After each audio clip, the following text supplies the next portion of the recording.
Well, let's stay in Nice and speak to Professor Richard Thompson, Director of the Marine Institute at Plymouth University in the UK, but he's one of the delegates at that conference in Nice. Thank you for coming on the programme. So, will this ocean conference make a difference?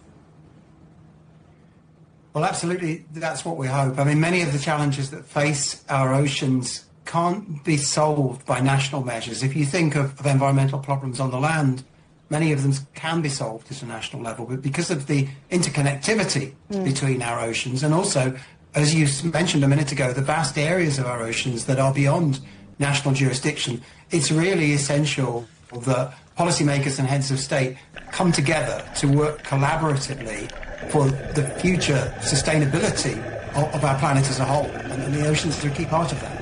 So you say it's essential for partnerships, for collaborations to take place on these challenges, from deep-sea mining to exploitative fishing and plastic litter. How confident are you, though, that we'll get past the talking stage?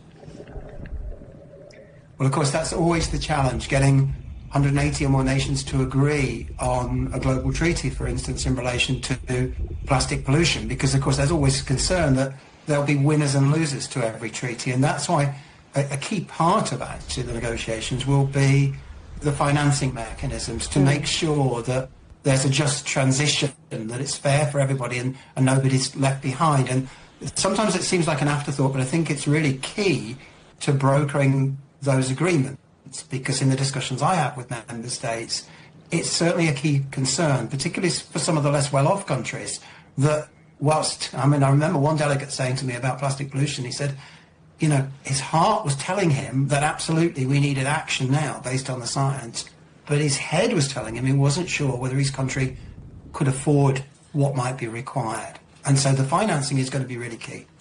So financing and those mechanisms around that, really important. Look, this conference is being billed as high level, but the United States isn't taking part. Can these big money commitments you're talking about be made without the United States? Well, of course, that's very challenging. You know, we all live on and share this planet together. The US is one of the most wealthy nations on the planet, and one of the largest, and certainly in terms of its production and consumption.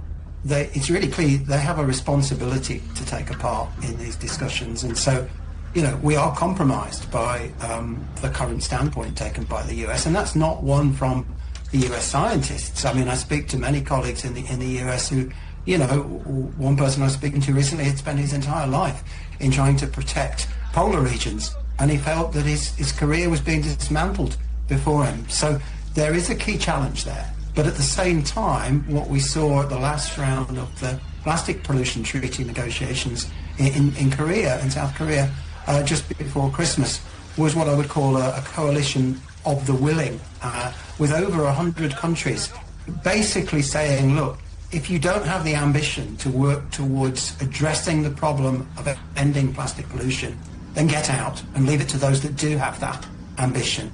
And regrettably, that could be the way that things go. But for me, if I'm thinking about the plastic pollution treaty, I'd rather have a strong and ambitious treaty with 120 nations than something that's so watered down it's meaningless with 180, in the hope that over time, those that don't join the process initially would maybe come alongside because they realised that they were disadvantaged in terms of their international trade. Of course, I hope that we get an ambitious treaty that we can get everybody to agree on. But there is a move afoot to say, look, you know, we can't delay any longer. If you're not prepared to be ambitious in your hope for the future of the planet, then stand aside and let those that want that ambition to take that place. And that's what I imagine we're going to hear in the announcement from the French tomorrow around plastic pollution and other treaties.